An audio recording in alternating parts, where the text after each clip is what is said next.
and welcome to the NewsX Sunday Guardian Roundtable. Well, the elections are on in full swing, and in fact, so is COVID. So there is also a petition pending that should all the remaining phases of the West Bengal elections be clubbed into one. So at least we can get back to managing the real crisis at hand instead of being distracted by the elections. But while they're on and before the results come out, let us discuss the impact of the elections, not just West Bengal, but also the other assembly elections that took place on the national narrative. What does a win mean for Prime Minister Modi? And more importantly, what does a win or a loss mean for the opposition? That is something I'm going to be discussing on the roundtable today. Joining me is Sohail Seth, Kalikesh Singhdeo, Sanjay Jha, and Samvid Patra. Sanjay, the Congress, we've seen there have been various ifs and buts, but the main focus is going to be really on the Congress at stakes here. If the Congress, I'm told things are looking good for them in Assam, but supposing they don't win a single state, what happens then? What happens to the G23? Well, I think anybody who's followed Indian elections will tell you that to prognosticate on it or to make forecasts is skating on thin ice. So I wouldn't do that. But yes, there have been some positives of the Congress. I've been talking to some of the people there, and they are very bullish on the outcome on both Assam as well as Kerala. Now, if you looked at all the opinion polls that happened the voting, most of them said that the BJP is ahead, although the gap was narrowing.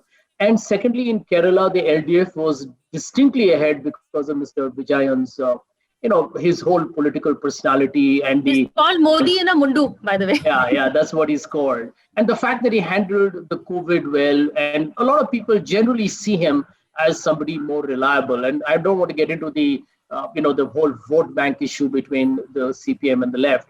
But the larger message is that this May 2nd verdict is going to be very critical for the Congress party. Because see, for the BJP, I don't think they are really expecting any miracles in Kerala or Tamil Nadu on their own. Puducherry, I think their coalition may form a government. In West Bengal, I think the BJP has big stakes as well as in Assam. But the Congress is really critical because we have gone through such a terrible phase of series of defeats, not to forget the two Lok Sabha routes, that it is an existential challenge, if not a crisis for sure. So I do believe that it will be good for Indian democracy, great for the Congress party, if it can pull off even one of the two, in my opinion. If I have to make a choice, Priya, I would hope that if the Congress does better in Assam, I think that will probably give it a major boost because it is against your principal opponent, which is the BJP. And Sambit, of course, will comment on that. But I do believe that the Congress at the last minute has managed to put together a fairly good, formidable coalition in Assam, whose dynamics we all know is ethnic, linguistic, religion, and what have you. But there are also dynamics of the CAA, etc., unemployment, issues of the tea workers. Congress has some, what I call as the tailwinds in its favor in Assam in the last couple of weeks. But I would like to hear the other panelists before I make any further comment. But you're absolutely right that for the Congress, the May 2nd verdict will be a telling commentary on its immediate future. Sohail, will you take the question on, the impact of West Bengal elections on the Congress and the BJP? I mean, does the Congress have more to lose than the BJP? Sanjay made a prognosis of what happens to the Congress. Having seen the Congress operate under Rahul and before that his mother, I don't think anything is going to change. If they lose 2-3 more elections, no one is going to replace Rahul Gandhi now, because they will always have someone else to blame. Much like the BJP brilliantly blames someone else if Modi is at fault. You see, something remarkable happens in Indian politics. Modi was given credit for managing the pandemic very well. Now, the people who are being given the blame are the citizens, the Kumbh Mela organizers, the priests, the akhadas and all of that. These guys are actually, they should be pressure cooker material. They're Teflon coated, nothing sticks. So don't be under any impression that anyone is going to challenge Rahul Gandhi. They'll find a way. If he wins 2 seats, they'll say, oh, see, last time we won 5, but these guys cheated. Now at least we won 2. Vindication for Rahul Gandhi. If Modi loses Bengal, they will blame Mamta, they will blame this, and then they will take credit. See, we told you the election commission is fair. It should have been in 8 phases. The central forces were really neutral. So these guys are remarkable Wodehouseian characters. I mean, P.G. Wodehouse would have been delighted with these people. They are Bertie Wooster and Jeeves rolled into one, depending on when you want to view them. As far as the national narrative is concerned, if the BJP loses Bengal, there will be more and more people who will have the courage to question Narendra Modi and Amit Shah. See, here it's actually 1.5 men, with due apologies to 2.5 men. Here you have 1.5 men running the country. So the dynamics will be where people will start questioning Modi's astuteness, his judgment, and then all the guys, will become sher. They'll become lions saying, "Dekha, I told you so." It'll start with Yashwant Sinha in his own backyard, and then it'll move up the chain. Having said that, it is really tragic what is happening in India today. Sanjay may have alluded to that. At times I lost the audio. But 3 things. We are continuously running elections no longer on development, but on divide and rule. The plan that Modi came to power the first time was on development. It was on business. It was on industry. It was on employment. It was on education. None of that matters anymore. And for whatever political reason, see, no one is blaming Modi for that. Number 2, elections have become more and more unseemly, ungainly, and debased as far as the public and political narrative is concerned. I have never in my life heard the utterances of a chief minister towards a sitting prime minister or vice versa. This Didi, oh Didi, and she mocking Modi. I mean, this is the utter debasement of Indian political discourse. And finally, I haven't seen this amount of weightage towards one side of the Election Commission. And to be fair, the Election Commission would have weighed as easily if it were the Congress in power. So I wouldn't blame the BJP for that. Every party in power has used these autonomous bodies in a manner that they choose to. It's the proverbial lamppost. You either use it to learn from because of the light or to lean on because you want to take a lead. So this is the reality and the conundrum that all of us are in. My only regret is fewer and fewer people in the media are questioning these people on what they say and how they behave. The fact is that the Prime Minister who led from the front, and I will give him credit, towards the pandemic today goes unmasked, as does his deputy, the Home Minister. We have decommissioned several COVID facilities that were launched with great fanfare. We have allowed people to be brazen in breaking rules just because they belong to a particular political dispensation, like we've never done before. So I'm amazed as to why the Prime Minister allowed himself to lose the gainly advantage he had just as the pandemic had begun. But that's for another day. With lots of questions for you to answer, but the main question, the political question, apart from the COVID question, is, how confident, what happens if the BJP doesn't win West Bengal? Yeah, getting my voice, I hope so. Yeah, yes. Yeah, thank you. And Priya, let me begin by, in fact, complimenting you, your channel, and your wonderful team for this kind of sane debate in such insane times. Otherwise, in the din of these debates, most of the debate is lost, and all that we gain is insanity.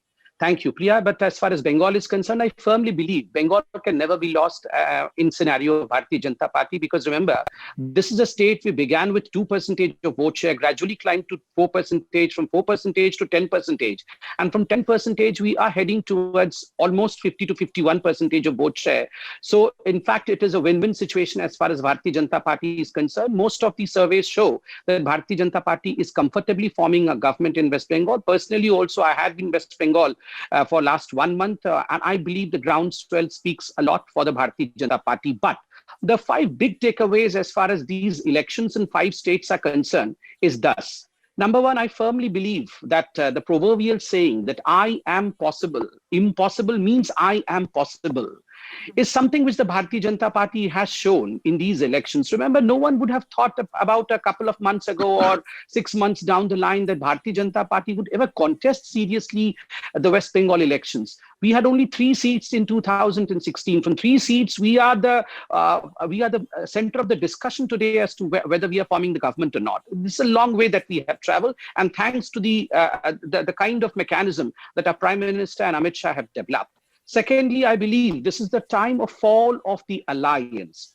Look at the absurdity of the alliances. The alliance which has been time and again saying that they want to conquer the Indian politics, they want to dispense Mr. Modi, and they are the substitute. In Kerala, we have a Congress which is fighting against the Communist Party, while in Bengal, we have the Communist Party and Congress standing together. We have a Samajwadi Party and BSP supporting Mamata Banerjee, while they are standing against each other in Uttar Pradesh. So in fact, this is a circus of absurd as far as the alliances are concerned. And I'm sure these alliances are not going to come together. This is a second important lesson. Third, and very importantly, remember, the fulcrum of any further alliance is lost. Remember, Mamata Banerjee was projecting herself as one of the most important fulcrums for the next elections, 2024 elections. But with the fall of Mamata, which I'm sure, in fact, Mamata Banerjee may even lose a bastion in Nandigram. That would be the fall of the fulcrum. And fourthly, and very importantly, remember, in fact, right now we were talking about, Suhail was talking about divide and rule policy. Look, divide and rule policy is utterly visible, and I'm astonished, ironically visible with the Congress's communal alliances. Most of the alliances of the Congress party, be it Bengal with the Indian Secular Front, or be it in Kerala with the Indian Muslim League, previously in Karnataka with the PD, with the Popular Front of India, surely Congress depends on the CC, that is the communal crunches for its very existence. And lastly, and very importantly, once the Bharatiya Janata Party wins Bengal, retains Assam, forms a government in Puducherry, I'm sure you, Priya, in fact, would have a good time, because the highway, which was blocked by the so-called Kisans, otherwise in Noida, would be free from the blockage and you can travel. Okay, on that positive note, but actually the strategy of PM Modi and Amit Shah is the one that Suhail alluded to, the one I'm most interested in. How do they get away without wearing the masks and still staying safe? I think that's the most important takeaway from these elections. But Kalakesh, your takeaways from the ongoing elections? I think, apart from everything else, Bengal definitely will have an impact. The BJP has put in a lot of personal stake into the elections, to the extent that they're actually willing to put their own reputation, their credibility, and they are proclaiming a win, as Samrit has just sort of alluded to. Now, I'm not sure if BJP will win or not. I think it's an upward battle for them. I think Mamata will probably make it through at the end of the day. But it's a close fight. And certainly BJP has gained a lot of ground from where they were a couple of years ago. Let's not forget, Bengal is right next to Orissa. And, BJP has been trying to break into the eastern states for some time. And this would be a big breakthrough if they win Bengal. And obviously will have an impact in other eastern states also, especially where they've replaced the Congress as a major opposition party in many states. But having said that, I don't see it as a major challenge in the years to come, because I think the way the current central government has messed up on the corona pandemic situation, and the manner in which it has completely failed to recognize a massive second wave coming, and has been completely unprepared. I mean, they had an excuse the first time round, saying it's a new endemic, it's a new pandemic, we don't know the disease, our hospitals were not prepared, etc., and they went in for a complete lockdown for 2 months or a month and a half. But now this is almost a year down the road. There is no reason to have not recognized that this was coming, to have had the testing capabilities in place to get an early warning system about it, to ensure that enough oxygen, enough beds, etc., were there, to ensure that more people would have been vaccinated by now, and to have had many more kind of vaccines in the market, rather than playing a sense of some sort of a vaccine nationalism, which is being talked about now by allowing only Indian manufactured vaccines to come in. I mean, there are really big mess-ups which have happened, and the impact of that, the health impact of that, the social impact of that is yet to come. And more importantly, from a political aspect, I think the economic impact of that is yet to come. What I think we'll see for the next couple of years is a huge economic meltdown, which will have a massive impact on politics in India. I think this is what's yet to come.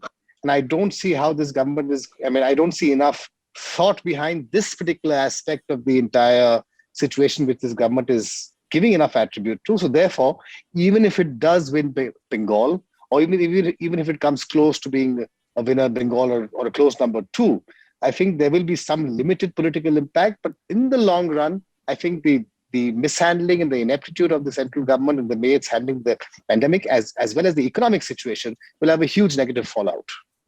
Priya, I believe if the elections were held maybe a month from now or 2 months from now, the BJP would have been frankly decimated in a couple of states, because I am seeing perceptible panic across the country. I cannot disagree with Kalikesh or Suhail in the points they made earlier regarding the health catastrophe that India is currently facing. I have been in Pune for the last 10 days, close to my hometown, Mumbai. And trust me, I have friends who are doctors who are telling me of the kind of cataclysmic collapse or disaster India is in at the moment. That, probably there is enough data out there every day. We get to know how many people are getting infected. But the larger impression that people are now getting is that is Mr. Modi's government a whole lot of bluff and bluster, that when it comes to the crunch, it does not deliver. I do remember Sambit and a lot of other BJP people rightfully claiming. In fact, I myself said that Mr. Modi ought to be given credit for the fact that a country which inherited a very troubled public health infrastructure, you couldn't blame them for it, was managing to contain the epidemic and in a great number of ways managed to save lives by creating in a very quick period of time the ventilators and the PPEs and the hospital base that we needed. But Priya, I don't think the people of India are going to forget this in a hurry. You see scenes today, it's going to be, as Kalikesh pointed out, a disrupted economy. I'm surprised, and Sambit, you should take this up with Nirmala Sitharaman. You guys created a budget of 65,000 crores to battle the coronavirus. And you are not willing to spend 3,000 crores to Serum Institute of India or to give it to the Bharti Biotech, which wanted 1,500 crores to boost vaccine production. By now, if you had targeted vaccination of people, then the lockdown would have made great sense. The lockdown by itself cannot sort out the problem. You need the lockdown, because the situation is out of control. But if you don't use this time to aggressively ramp up vaccination, where is the V-shaped recovery going to happen from? So I think India is going to pay a price, Priya, both in terms of anxiety, fear, loss of lives, and economy. And I want to tell Sambit, please do not go on TV shows and quote this number of the case fatality ratio. Because, ask the people who have lost family members. For them, that statistic is not a justice to the emotional devastation it is causing. So I think a big challenge for Mr. Modi's government, and the politics will be impacted going forward. Definitely. Samit, I know you want to come in, but let Sohail speak, because I'm sure you'll want to counter him also. Sohail, Sanjay said that the elections were held a little later, then BJP would have felt the impact. I am not so sure. Something about Prime Minister Modi. We thought he'll feel the impact in Bihar with all the migrants going back. That didn't happen. The anger goes to the state CM and doesn't come to him. He has that Teflon coating you talked about. That's what I'm saying. Modi has some divine intervention. I think that visit to the cave near Kedarnath must have worked, because nothing sticks. I mean, people, follow him blindly, which, by the way, is a great thing if a leader wants to be demonstrable about his leadership. My only problem with Narendra Modi is when things are going well, he's right there taking the credit or being given the credit. When things are bad, we can't seem to find him. He doesn't take press interviews. He doesn't do press conferences. He speaks when he wants to speak. It's almost like, waiting for God, not even Godot. So my worry is that this devastating cycle that India is going through will not touch him. And this will make them even more, this will make them believe that they're even more on the right side of the people. See, the problem is very unique. In any other country, the prime minister would have been taken to task. Boris Johnson was taken to task in the first 42 days of the pandemic. I mean, every day he was pilloried. No one says anything to Modi for two reasons. One is people are scared. Two, people follow him blind. Number two, people actually believe Modi, and there's a reason for that. You may say what you want about him. You cannot fault him for hard work. And in India, we love a person who works hard. You work for 18 hours, your mother will also say, Bada Biba ladka hai, 18 ghante kaam karta hai. It doesn't matter when 18 hours you achieve diddly jack. But the fact that you work for 18 hours is a big thing. So Modi is seen as this hardworking guy. I mean, other than his alliances with peacocks in his garden. He's pretty much focused on work. Now, on the other hand, you have a guy who's working between holidays. He's never holidaying between work. So you obviously have a comparison. And when people are asked to choose, look, if you ask my mother or if you ask anyone, they'll say, Jo bhi kaho, we can trust Modi. But that's my worry. You're laying too much of emphasis and you're leaving too many things to one man. Remember, Julius Caesar was stabbed by his own. I'm not hoping nothing like that will happen here. But the point I'm making is Caesar was popular. Caesar was a doer. And then suddenly the empire crumbled. We don't want that to happen. But the point is, this government lacks bench strength. I mean, even a guy like Sambit, and I'm not saying this within the program, these are the people who should be in government. Now, the jokers, some of the jokers who are in government are only saying that, oh, nothing will happen to people who go to the Kumbh, God will look after us, blah, blah, blah. God obviously is not doing a great job himself. So the reality is no bench strength. Modi's trust quotient is extremely high. He's seen as effective and hardworking, but he's also seen as shy and running away when the going gets really tough. I would have loved for my prime minister to be on national television and actually berate the country, including his own party people, saying, mask up or get out. But he hasn't done that. He didn't do that during the farmers' protest. He didn't do that when the economy had slid. So I don't know. I mean, Sambit would be best equipped to tell us. Because Sambit is the closest to him. There is no one closer to Modi than Sambit. But Sambit, being a gentleman, will never talk about it. Sambit, I know we've gone a bit off script. Suhail is being generous when he says that I'm close to the Prime Minister. Of course, we all are close to our Prime Minister, but nonetheless, I would like to take some time, because I have to answer three of my great friends. Number one, remember, I mean, when you are the spokesperson of a political party, which is in fact ruling most of the states, Priya, damn if you do, damn if you don't, is the thing, Remember, today, in fact, my good friend Sanjay Jha talks about why people have not got vaccinated to the rate that they should have got vaccinations. I mean, imagine we had an opposition, including Rahul Gandhi and Akhilesh and all these people who came on press conferences and said that we won't get vaccinated. Remember the famous press conference of Akhilesh Yadav when the vaccine was launched? He said, no, kisi ko vaccine nahi lena hai. Main vaccine nahi lunga. I mean, you had proclaimed to the nation that vaccine is going to be a dangerous proposition, and suddenly you felt that the first wave was going off. There's no need for vaccination. Let us take out political vengeance out of the vaccine also. But finally today, when you see the second wave coming, you are demanding a question as to why vaccination is slow. Secondly, remember the same people who are asking why no second lockdown were the first to criticize as to why there is a lockdown in the first place at all. I remember Rahul Gandhi holding a press conferences and going on into umpteen number of tweets as to why there was a lockdown which has in fact melted our economy. And suddenly they want a lockdown today. So they want to be in both sides of the fences. If you go for a lockdown, they don't want a lockdown. If you go for vaccination, they don't want a vaccination. But the only thing is, let's question. But nonetheless, in a democratic country, questioning is always good. Thirdly, and most importantly, let me tell you one thing. As far as this unprecedented times are concerned, the only thing that I expect, and in your show this is present, is please, for God's sake, let's not stoop low. Let's not politicize things. Let's contribute something. It's not that India has not moved ahead from where it was. Remember, it was under the leadership of Mr. Modi. We had no PPE kit being manufactured in India. From there, we are manufacturing 15 lakh PPE kit today. From no ventilator being manufactured in India. Remember, India has entered 72nd year of its independence. No ventilators being manufactured in India to today, India being self-sufficient and supplying other countries with ventilators. Similarly, there are other things as well. Drugs we are manufacturing, vaccines we are supplying other countries. So of course we have moved ahead. And remember, it's not just about the resources. Of course, resources is the important part. Had it only been about resources, then America, UK, others would not have been suffering. It is about the unpredictability of this pandemic. The strain has changed. I, for one, I'm a doctor, and I, for one, know many of my doctor friends who have been vaccinated by both the doses.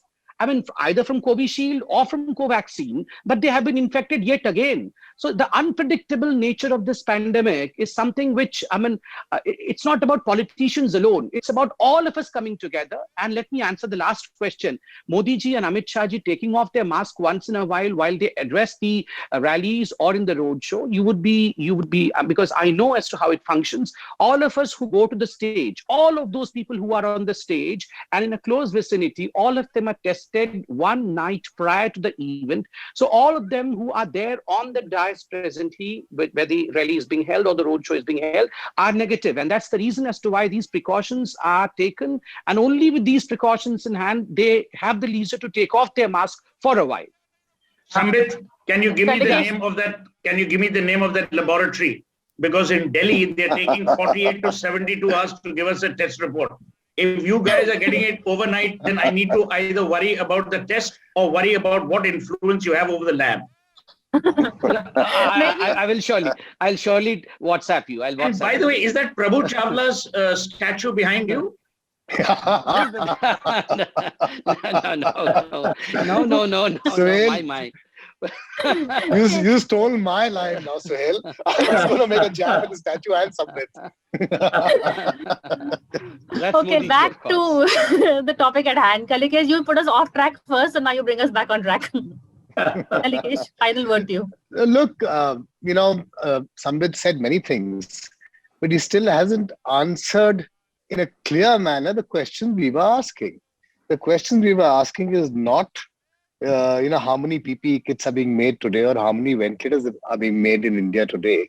The question was, why are there not enough ventilators for the people who are falling sick? Or even today in today's hospitals, the doctors are not getting PPE kits. The fact that the vaccination program itself could have been much better framed. Rather than getting into vaccine nationalism, you could have allowed other manufacturers entry. You could have even allowed the private players who are making Indian vaccines to be able to sell and then create capacities within themselves to increase production for vaccines so that we don't have this shortage at this point of time. By having this very extremely regimented, bureaucratic, license Raj, old 70s Congress style of, controlling supply mechanism for the vaccines, we've actually created a huge issue for ourselves today. And the fact that, yes, of course, the people of India are partly responsible for careless behavior in which people are, getting affected by this pandemic. But that's not to say why the government should have let go for the last 1 year just because cases came down. They should have kept vigil, they should have kept testing, they should have kept enforcing masks, finding people who were not following rules, and ensured that for this period of time the pandemic exists, we should not have been having festivals like the Kumbh Mela, or maybe even thinking of postponing elections or preponing elections, depending on the elections we were looking at. The government of India and a lot of the state governments, let me not just blame Mr. Modi himself only, a lot of the state governments went back to business as usual thinking the pandemic is over. Whereas it was evidently clear for the last few months that there is mutation which is happening and this virus is going to hit us. Now, coming to the question at hand today, when we get hit by the massive economic fallout of this, the fact that it is going to remain for the next 1 year, 6 months to 1 year at least, and unless we figure out a way to address the various mutations this disease can actually have, and be prepared to meet the human loss and social loss caused by this disease, the massive economic fallout that we will have. Again, the government of India is giving no attention to the runaway inflation that we face today, to the fact that we are going to incur a massive cut in our GDP, to the fact that the common man is going to be affected, the jobs are going to be lost, and common man is going to be affected by a loss of income. And the fact that we just do not care. We are just shifting attention from West Bengal to something else, to the Kumbh Mela. It will come back to the pandemic for a while, but again, there is no all-round thinking about how to address this pandemic or the fallouts of it from a holistic perspective. We cannot be chasing one silo after the other. On that note, thank you all of you for joining in this discussion, and I hope to see you again soon next week. But that's it for now. Thank you all of you. Stay safe. Thank you. Thank you. Stay safe, guys. Stay safe. For more such videos, subscribe to the NewsX YouTube channel, hit the bell icon.